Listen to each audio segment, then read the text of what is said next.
그렇습니다. 이제 술집과 교회가 붙어 있었는데 술집이 옆에 있으니까 교회가 항상 시끄럽죠. 특히 저녁 예배나 오후 집회 같은 경우는 그 술집에 드나드는 사람들 때문에 고성방가와 노래하는 소리, 또 시끄러운 소리, 그리고 좋지 않은 이 환경 때문에 이 교회 교인들이 참 많이 힘들었던 거죠. 참다 교회에서 교인들이 이제 하나님께 기도를 하기 시작을 한 겁니다. 하나님, 저 술집을 성령의 불로 태워 주십시오 하고 기도를 시작을 했습니다.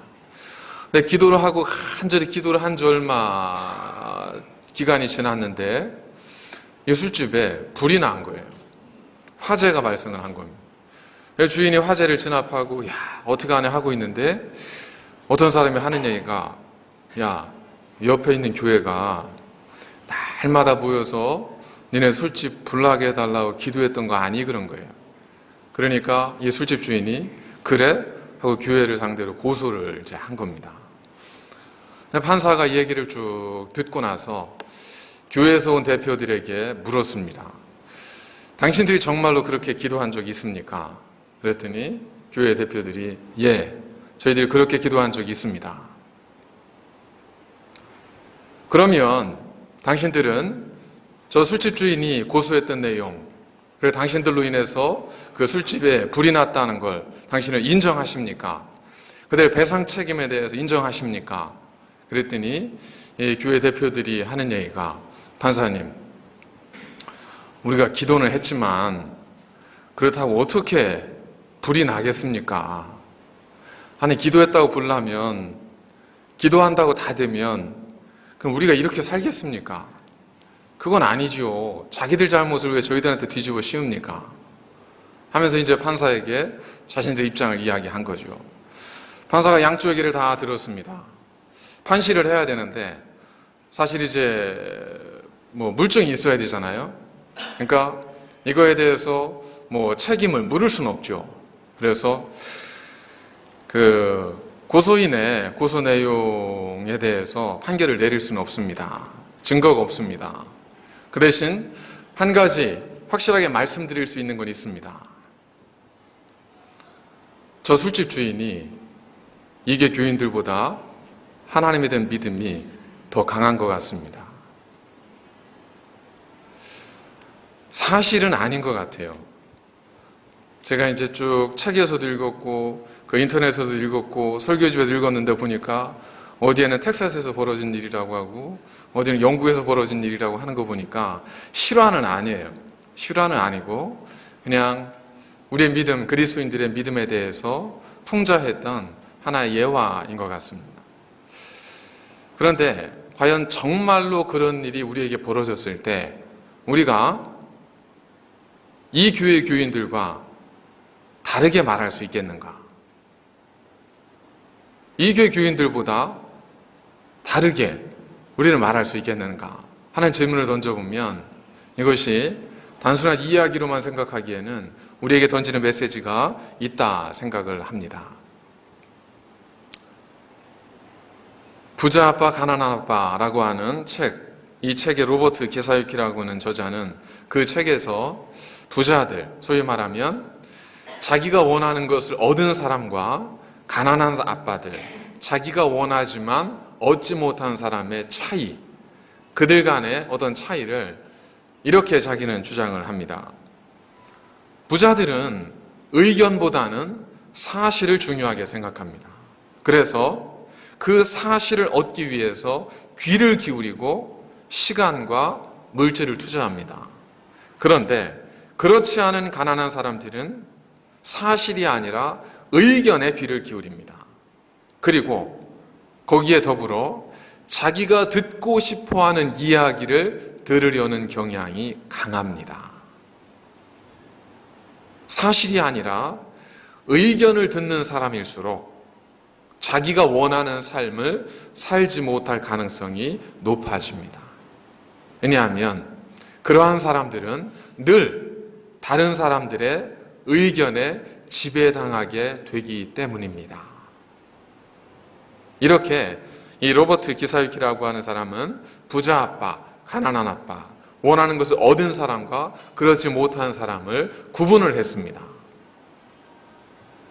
자기가 원하는 것을 얻는 사람들은 대부분 이 팩트에 접근을 하는 반면 그렇지 못한 사람들은 오피니언, 그러니까 소문이죠. 소문에 반응을 한다는 겁니다. 지금도 아마 그런지 모르겠는데 비트코인 열풍이 대단하지 않습니까? 여기저기서 비트코인으로 수백억을 벌었느니 수십억을 벌었느니 다 날렸느니 어쩌느니 막 소문이 무성하지 않습니까? 여기 있어서도 소문 듣고 따라가는 사람은 대부분 다 이제 잃는 거죠. 팩트를 쫓아가는 사람들은 팩트에 대한 분석을 통해서 잃든지 얻든지 하겠죠. 저는 이 로버트 키사유키가 했던 이 부자와 가난한 사람의 차이가 우리 신앙생활에 있어서도 큰 의미를 던져준다고 생각을 합니다.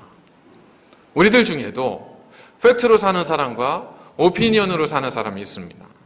하나님의 말씀을 팩트로 믿고 사는 사람과 하나님의 말씀을 오피니언으로 생각하는 사람이 있을 수 있다는 겁니다. 우리 그리스도인들 가운데서도 이 성경 66권을 팩트로 사실로서 받아들이고 사는 사람이 있고 이 성경 66권을 그냥 또 하나의 어떤 의견으로 받고 사는 사람이 있을 수 있다는 겁니다. 그러니까 성경이 하나님 주신 진리의 말씀이 아니라 성경도 좋은 말씀으로 알고 사는 그리스도인들이 있을 수 있다는 겁니다. 성경도 좋은 책이라고 믿는 그리스도인들이 얼마든지 있을 수 있다는 겁니다. 우리는 하나님을 믿는 사람들입니다. 최소한 여기 있는 분들은 하나님을 믿는다고 고백하는 분들입니다. 하나님을 믿는다는 건 하나님의 살아계신 그분의 존재를 믿는 것, 그걸 의미할 뿐만 아니라 우리에게 드러내신 하나님의 존재, 바로 66권의 하나님 말씀이 변함없는 진리의 말씀이고 사실이라는 것을 믿는 거죠. 그래서 하나님께서 그 말씀대로 우리 가운데 역사하시고 그 말씀대로 우리 가운데 함께 하실 것을 믿는 것이 믿음이에요. 그래서 이 믿음 위에 선 사람들에게 하나님 말씀은 뭐가 되죠? 오피니언이 되는 것이 아니라 팩트가 되는 겁니다. 우리에게 하나님 말씀은 사실이 되는 거예요. 믿음 안에 있을 때, 우리가 그리스도의 거룩한 믿음 안에 있을 때 이 말씀은 66권 우리에게 팩트가 되는 겁니다. 하지만 세상의 사람들, 하나님을 믿지 않는 사람들에게 성경을 이야기하면 성경과 하나님의 말씀은 그들에게는 내 생각에는이에요. 내 생각에는 하나님이 계신 것 같아. 내 생각에는 성경도 좋은 말씀인 것 같아. 내 생각에는 그것이 사실인 것 같아. 내 생각엔 그건 아닌 것 같아. 뭐가 되죠? 성경이 하나의 의견이 됩니다. 그런데 우리가 그리스도인이라면, 최소한 믿음을 가지고 살아가는 사람들이라면 하나님의 말씀을 팩트로 알고 살아야 되는데, 우리 또한 하나님을 믿지 않는 여느 사람들과 다르지 않게 하나님 말씀을 그저 여러 가지 의견 가운데 하나로, 그래서 우리가 취사 선택하기도 하고 우리가 받아들일 수 있는 건 받아들이고 그러지 않은 건 아닌 것처럼 생각하기도 하고, 이 술집 주인 그리고 교회에서 하나님 예배하는 그리스도인들, 그들의 여호와에서와 마찬가지로 그들이 믿는다고는 하지만 그러나 정작 믿어야 될 그때 오히려 사실 한번 잘 생각해 보면 그렇습니다. 우리가 이렇게 기도해서 불이 났습니다. 우리가 책임지겠습니다. 자, 이랬다고 생각해 보세요. 법정에서 어떻게 판결이 날까요? 법정은 증거가 제일이지 않습니까? 증거가 없으면, 입증이 안 되면 그거는 무죄 추정이잖아요. 그러니까 오히려 어떻게 돼요? 믿음이 높아지고 하나님의 영광이 나타나잖아요. 그런데 그 순간에 고민이 되는 거죠. 그러다 보니까 마치 믿지 않는 사람들처럼 기도했다고 다 돼요? 기도했다고 불이 나는 게 뭐야도 돼요? 이런 말이 우리 입에서도 얼마나 가능할 수 있다는 겁니다. 아마도 고린도 교회도 그런 그리스도인들, 믿음과 현실이 분리되어진 그리스도인들이 많았던 것 같습니다.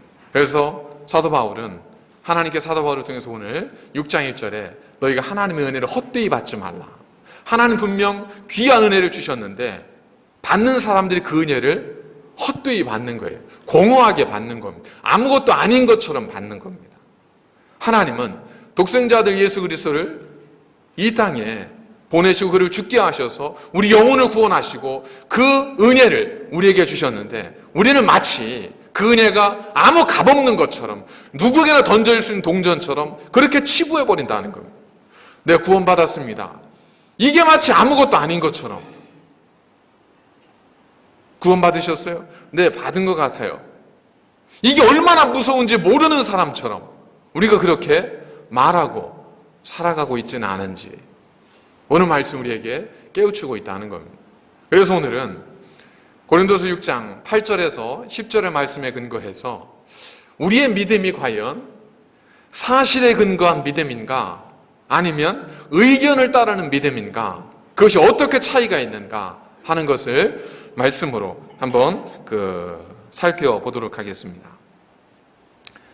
8절에 보면 이제 이런 말씀이 시작이 되어지죠. 우리는 속이는 자 같으나 참되고, 여기에서 의견과 팩트는 뭘까요? 의견은 속이는 자 같은 거죠. 그러나 팩트는 뭐라는 거예요? 참되다는 겁니다. 자, 그럼 여기서 우리가 속이는 자 같이 보인다는 것, 누군가에게 우리가 속이는 자처럼 느껴진다는 것, 이게 무슨 의미겠습니까? 세상 사람들은 궁금해하는 게 있습니다. 저 그리스도인들이 정말로 성경을 믿을까? 이걸 궁금해해요. 하나님 믿지 않는 사람들은 교회 다니는 사람들이 정말 저 성경을 진짜 믿을까 궁금해합니다. 그리고 우리가 나아가서 예수님은 살아계셨고 예수님이 우리를 십자가에 달려 돌아가셨고 그는 믿어야 구원을 받습니다. 그럼 묻는 게 뭐냐면 정말 그러세요? 당신 정말 그건 믿으세요? 이렇게 물어봐요. 그러니까 어떻게 해야 되죠? 그럼요, 분명한 사실입니다 라고 이야기하면 우리는 증거하는 게 되는 거죠. 그런데 사실 내 안에 그런 믿음이 없는 거예요. 그 사실에 대한 그 믿음에 근거한 확신이 없는 거죠. 그럼 뭐가 되는 거죠? 속이는 자가 되는 겁니다. 내가 그렇게 안 믿고 있는데, 내가 그렇게 확신하고 있지 않은데 마치 그런 것처럼 이야기한다면 이건 속이는 거죠. 그러지 않습니까? 목사가 설교를 하고 말씀을 증거하면서 이것이 하나님 말씀입니다 라고 이야기하면서 정작 목회자가 설교하는 내용에 대해 스스로 확신을 갖지 못하고 믿지 못하면 사기꾼이죠. 여러분 기도하십시오. 하나님께서 반드시 응답하십니다 라고 이야기는 하는데, 감동적으로 들리긴 하는데 전하는 자가 정작 그걸 믿지 않는다면 사기치는 거죠. 속이는 자가 되는 거죠. 여러분, 예수 그리스도께서 여러분을 위해서 죽으셨고 부활하셔서 그를 믿는 자마다 영원히 멸망치 않고 구원 이르게 하시는 하나님의 은혜가 값없이 우리에게 주어져서 믿으십니까? 이걸 믿어야 우리가 증거할 수 있습니다. 이게 사실이 되어야 우리의 믿음이 하나님 앞에서 인정받을 수 있는 거예요. 그러지 않고 말하는 모든 것은 사기치는 겁니다. 그러지 않고 말하는 모든 것들은 좀 좋게 얘기해서 백색 거짓말이라고 하죠. 왜?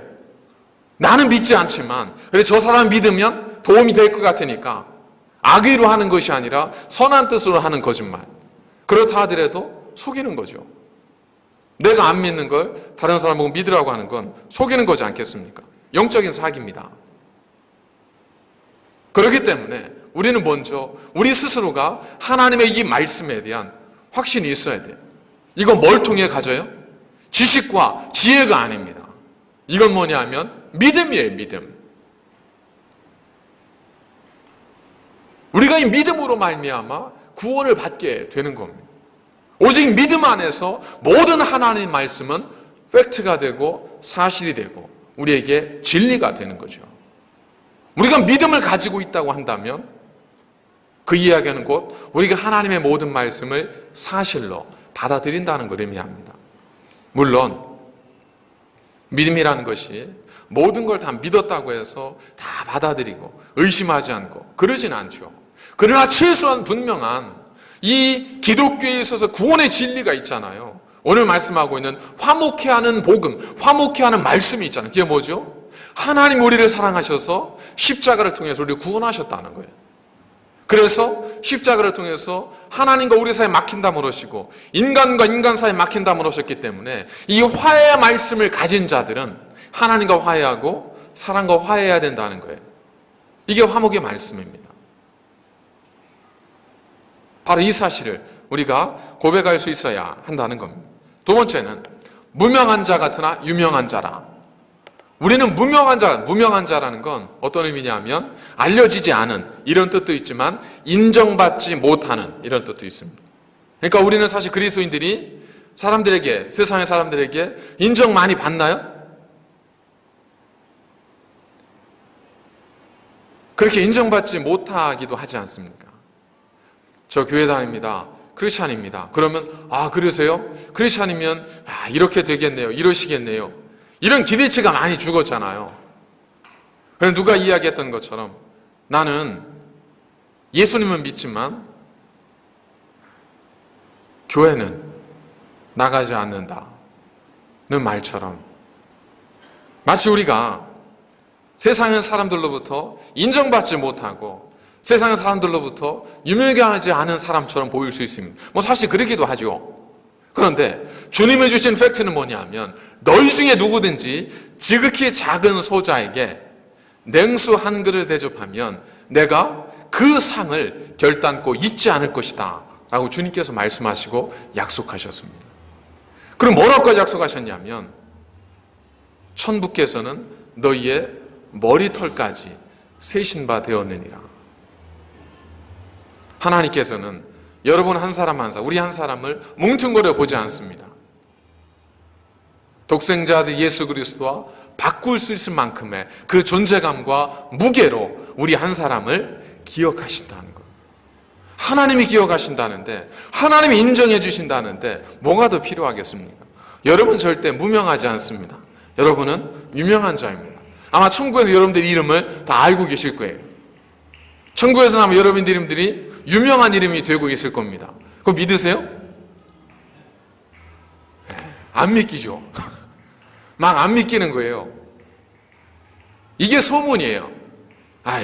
당신 같은 사람이, 나 같은 존재가. 그러나 하나님은 뭐라고 말씀하신 거예요? 우리가 믿는 하나님은 그러지 않다는 거죠. 내가 너를 지명하였고 내가 너를 불렀다고 말씀하십니다. 여러분은 하늘나라 가시면 유명한 분들이세요.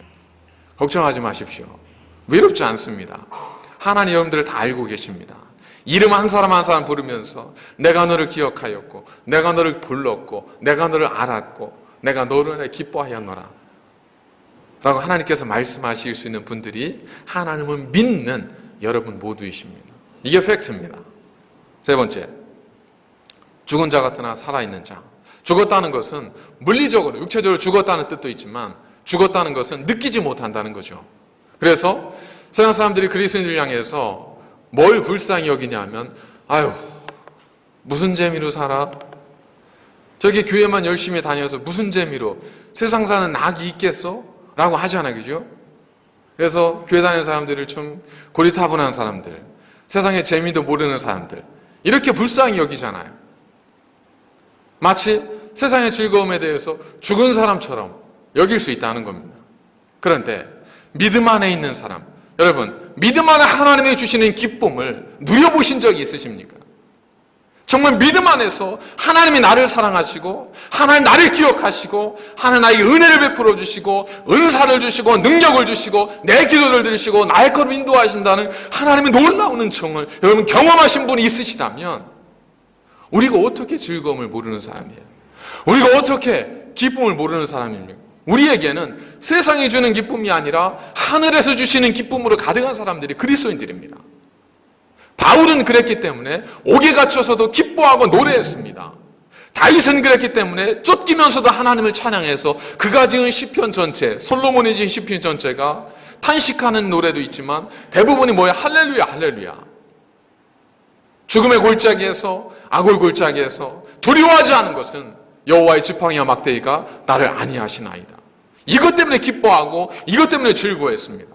다윗은 의견대로 사는 사람이 아니었어요. 그는 팩트로 살았습니다. 왜?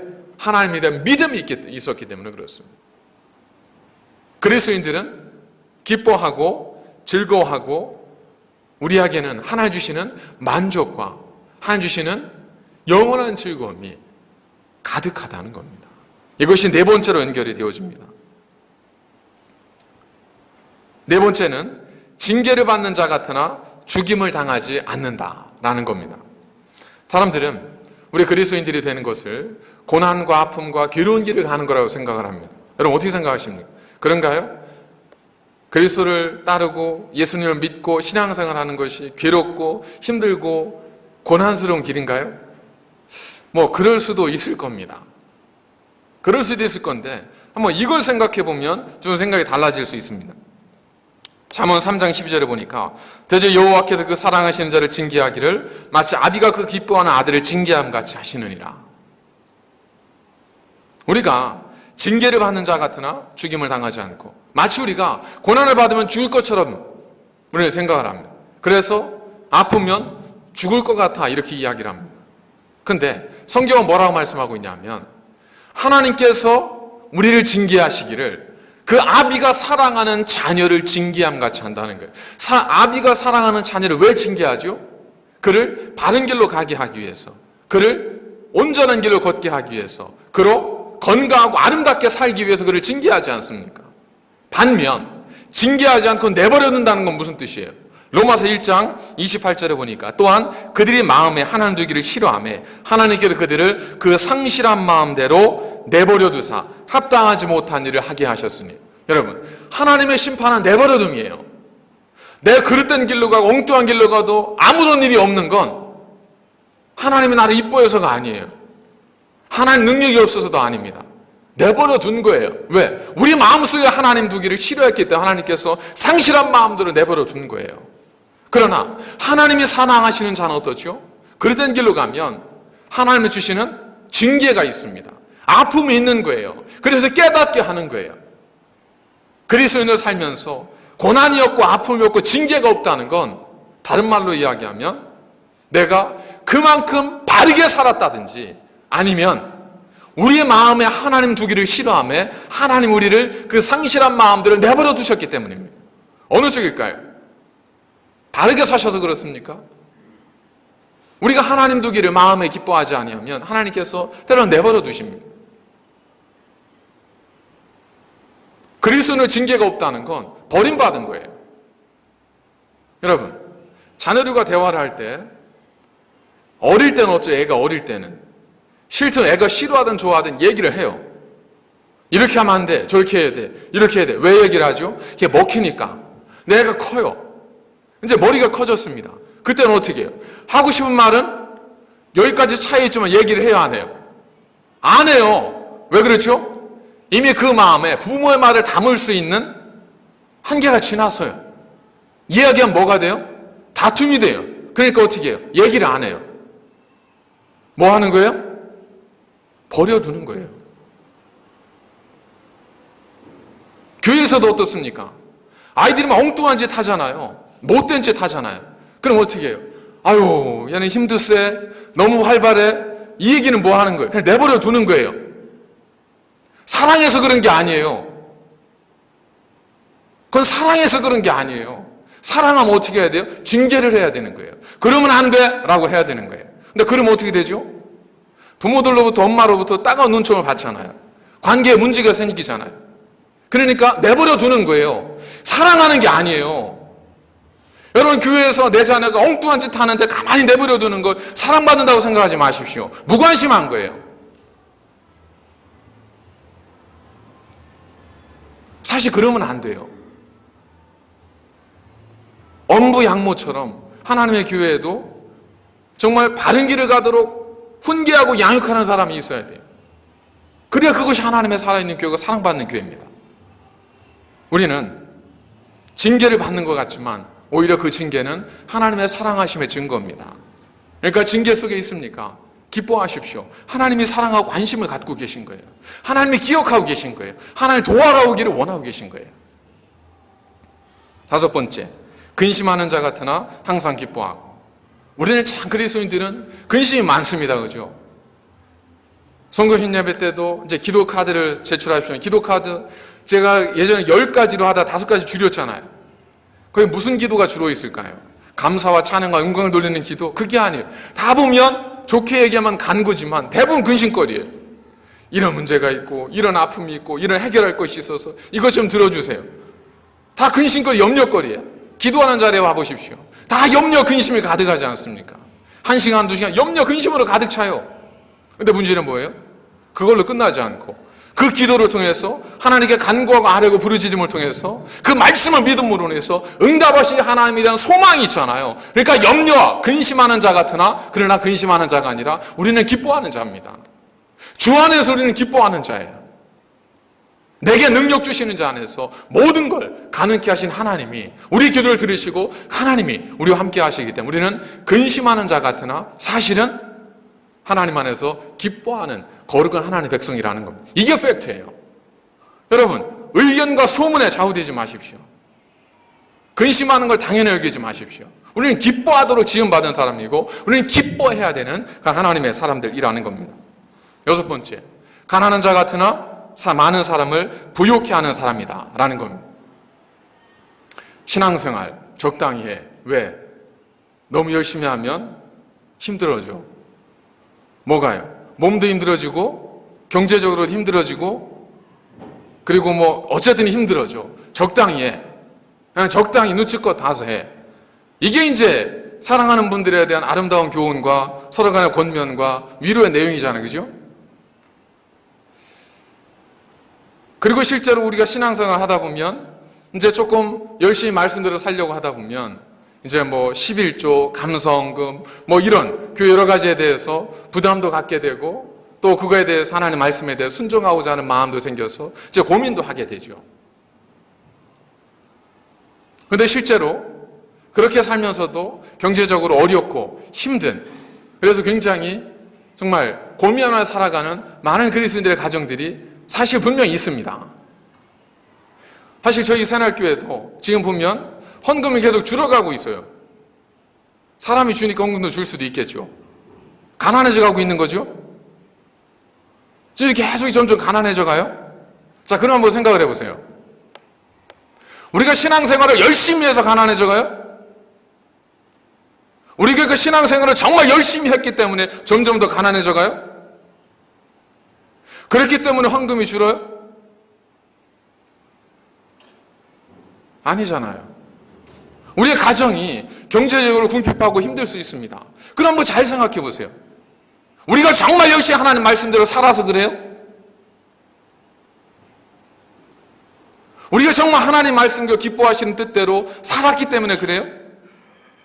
아니잖아요. 그게 아니지 않습니까? 그건 적당히 살잖아요. 그러니까 하나님께서 어떻게 하죠? 적당히 살면 안 된다는 걸 보여주는 거예요. 마땅히 믿음의 분량대로 살아야 되는데 믿음의 분량에 합당하게 살아야 되는데 분명 이렇게 살아야 될 사람이 이렇게 살고 있으니까 하나님이 어떻게 하죠? 깨닫게 하시는 거예요. 고난을 통해서 어려움을 통해서 이건 뭐예요? 신앙생활을 해서 힘든 게 아니라 신앙생활을 제대로 안 해서 힘들어지는 거예요. 그러니까 어떻게 해야 돼요? 제대로 해야죠. 그럼 우리가 뭐가 있는 거죠? 우리가 제대로 하면 사도 바울이 나는 부유함에도 처했고 빈궁함에도 처했으나 그러나 나에게는 뭐가 있었다고요? 자족하는 마음, 만족이 있었다고요. 그리스도인들에게는 뭐가 있느냐면 부자가 되는 것, 가난하게 되는 것, 이게 목적이 아닙니다. 그리스도인들에게 있어서 가장 분명한 증거는 만족과 기쁨과 평안이에요. 없어도 만족하면 제대로 사는 거예요. 있어도 만족하고 기뻐하면 제대로 사는 거예요. 근데 없어서 힘들고 괴로우면 생각해 봐야 돼요. 많은데도 행복이 없고 만족이 없고 즐거움이 없으면 잘 생각해 보셔야 돼요. 참된 그리스도인의 믿음의 증거는 만족과 기쁨과 행복이에요. 없어도 즐거운 거예요. 이게 말이 된다고 생각하세요? 근데 바르게 신앙생활하면 그게 가능하다니까요. 왜? 내게 능력 주시는 자가 계시고 하나님 분명히 약속의 말씀이 있잖아요. 내가 나를 시험하라. 내가 나를 시험하라. 내가 너를 붙들리라. 내가 너를 채우리라. 여러분, 가난한 과부가 엘리사 그를 찾아왔을 때 어떻게 하죠? 염치 없는 엘리사가, 야, 니들 이게 전부야? 네, 이게 전부입니다. 나 먼저 먹자. 달라고 하잖아요. 이건 말이 안 되는 거죠. 어떻게 그래요? 염치가 있어야죠. 근데 엘리사가, 이에 과부가, 사렙다 과부가 드리잖아요. 그랬더니 하나님께서 어떻게 하시죠? 그 가정에 복을 주시죠. 왜 어렵게 하신 거예요? 뺏어 먹으려고 어렵게 한 게 아니에요. 더 주려고 한 거예요. 근데 우리는 자꾸 어떻게 해요? 안 뺏기려고 하다 보니까 더 가난해지고 더 힘들어진다는 거예요. 헌금 많이 하라는 얘기가 아니에요. 우리 장로님들 저에게 항상 그런 말씀들을 가끔 하세요. 목사님, 헌금 설교도 좀 하셔야 되지 않겠습니까? 저는 믿는 게 있습니다. 저는 말씀을 믿어요. 모든 건 은혜로 돼야 돼요. 강요해서 하는 건 사기치는 거예요. 안 믿는 사람에게 그렇게 막 믿도록 강요해서 하는 건 이건 사기치는 거예요. 그러나 제대로 가르쳐야 되긴 하겠죠. 여러분, 하나님은 그를 믿는 자를 그냥 내버려 두지 않습니다. 채워주든지 아니면 기쁘게 하든 둘 중에 하나예요. 근데 채워지지도 않고 기쁨도 없다는 건 내 신앙을 돌아보라는 뜻이에요. 팩트는 뭐예요? 우리는 가난한 자 같으나 사실 뭐라고요? 많은 사람을 부욕해 하는 사람이 그리스도인이에요. 이것이 성경이 말씀하고 있는 팩트예요. 내 삶이 그렇지 않다면 생각해 보셔야 됩니다. 마지막 7번째입니다. 우리는 아무것도 없는 자 같으나 모든 것을 가진 사람이라는 겁니다. 그렇죠. 사실 우리를 돌아보면 뭐가 있습니까? 대개 없죠. 많은 게 없습니다. 아무것도 없는 것 같아요. 그런데 하나님 말씀하시기를 너희들이 아무것도 없는 것 같지? 그건 아니야. 너희들은 모든 걸 가진 자야. 근데 이게 좀 시간이 걸려요. 시간이 걸려서 그렇죠. 지금 당장 보여주면 그것도 믿음으로 가능하긴 한데, 여러분, 이 세상의 삶이 전부가 아니지 않습니까? 우리가 하나님의 심판과 하나님의 영원한 부활의 삶이 있음을 우리가 믿는다면, 우리가 영원한 나라 있음을 믿는다면, 하나님께 우리를 부를 그때에 하나님께서 우리를 너는 내 아들이요 너는 내 딸이라, 내 것이다 내 것이니 영원토록 나와 함께 즐기자. 그러면 우리는 아무것도 없는 자 같았지만 모든 걸 가진 자가 되는 거죠. 근데 그 순간에 야, 너 저리 가. 우리가 아무리 많이 가졌던데 무슨 소용이 있겠습니까? 아무리 많이 누렸던데 무슨 소용이 있겠습니까? 그게 뭐예요? 아니죠. 그렇습니다. 우리 그리스도인들은 아무것도 없는 것처럼 보일 수 있습니다. 그러나 우리는 모든 걸 가진 자예요. 왜요? 이 땅에 사는 동안은 천지의 주인이신 하나님은 아버지를 모시고 계시니까 그렇습니다. 우리가 죽어서는 영원한 하나님의 나라에 들어가기 때문에 또 모든 것이 우리의 것이에요. 이것이 팩트입니다. 이것이 성경을 믿는 사람들에게는 분명한 팩트예요. 믿지 않는 사람들에게는 그냥 의견이에요. 내가 이것을 팩트로 받아들인다는 건 내가 믿고 있다는 뜻입니다. 그냥 정말 그럴까? 우리 믿음이 아직까지 견고히 서지 못했다는 거죠. 그러나 팩트는 뭐죠? 여러분, 걱정하지 마십시오. 여러분은 아무것도 없는 것 같죠? 그러나 여러분은 모든 걸 가지신 분입니다. 너희가 지금까지 내 이름으로 아무것도 구하지 아니하였으나 이제는 구하라. 그리하면 얻으리니 너희 기쁨이 충만하리라. 이것이 하나님의 약속의 말씀이에요. 제가 그렇게만 생각해내서 이렇게 좀 만들어낸 어떤 어록이 아니고 하나님의 말씀이잖아요. 그러니까 걱정하지 마십시오. 여러분, 아무것도 없는 것 같죠? 그러지 않습니다. 하나님의 온전 믿음을 가지고 계신 분들에게는 하나님께서 때를 따라 채우시고 필요에 따라 채우세요. 많고 적음이 기준이 아닙니다. 뭐가 기준이냐면 만족과 기쁨이에요. 없어도 기뻐한다는 건 내가 하나님의 은혜로 산다는 거예요. 많아도 즐거워하고 나눌 수 있는 마음이 있다는 건 내가 하나님의 은혜로 산다는 거예요. 많아도 기뻐하지 못하고 없어도 없는 것 때문에 기뻐하지 못한다는 건 우리가 바른 신앙, 바른 믿음을 갖고 있지 못하다는 뜻일 수 있다는 겁니다. 그러면 우리가 어떻게 의견을 따르지 않고 팩트를 따라 살아갈 수 있을까? 그게 바로 진리의 말씀과 하나님의 능력으로 사는 겁니다. 여러분, 지금까지는 의견을 따라 살았습니다. 세상 사람들이 여기가 좋다 하더라, 이렇게 하면 된다 하더라, 이렇게 하면 자녀가 된다 하더라, 이렇게 하면 가정이 부흥한다, 이렇게 하면 집을 산다 하더라, 이렇게 하면 뭐가 된다 하더라, 이런 소리에 의견을 귀 기울이지 마시고 하나님의 거룩하신 진리의 말씀의 팩트를 귀 기울이십시오. 하나님 약속은 이거 말씀에 귀 기울이고 그 말씀 붙들고 살아가십시오. 당신이 말씀하지 않으셨습니까? 당신의 뜻대로 이루어지기를 원합니다. 여러분, 2018년 지금까지는 우리의 생각과 사람들의 소문대로 살았다면 이제는 진리의 말씀과 하나님의 능력으로 사셔서 올 2018년도 여러분들의 삶 속에 하나님 부으시는 놀라운 은혜가 하나도 빠짐없이 여러분의 삶 속에 풍성한 열매로 맺혀질 수 있기를 주님의 거룩하신 이름으로 간절히 축원합니다. 그러한 삶이 되시기를 간절히 바랍니다. 2018년 정말 진리의 말씀과 하나님의 능력으로 사시기를 바랍니다. 기도하겠습니다. 거룩하신 하나님, 감사를 드립니다. 우리의 생각과 지혜와 지식과 경험이 아무리 크다 할지라도 천지를 창조하신 하나님을 어찌 우리가 능가할 수 있겠습니까? 하나님, 믿음 하나로 세상을 이기는 거룩한 주의 백성으로 살아갈 수 있도록 인도하여 주시고, 믿음이 불씨가 되어 우리 가정들이 회복되어지는 하나님 놀라운 은혜를 허락하여 주시옵소서. 주여, 내가 믿습니다. 나의 믿음 없는 것을 불쌍히 여겨 주시옵소서. 예수님의 거룩하신 이름으로 기도드립니다. 아멘.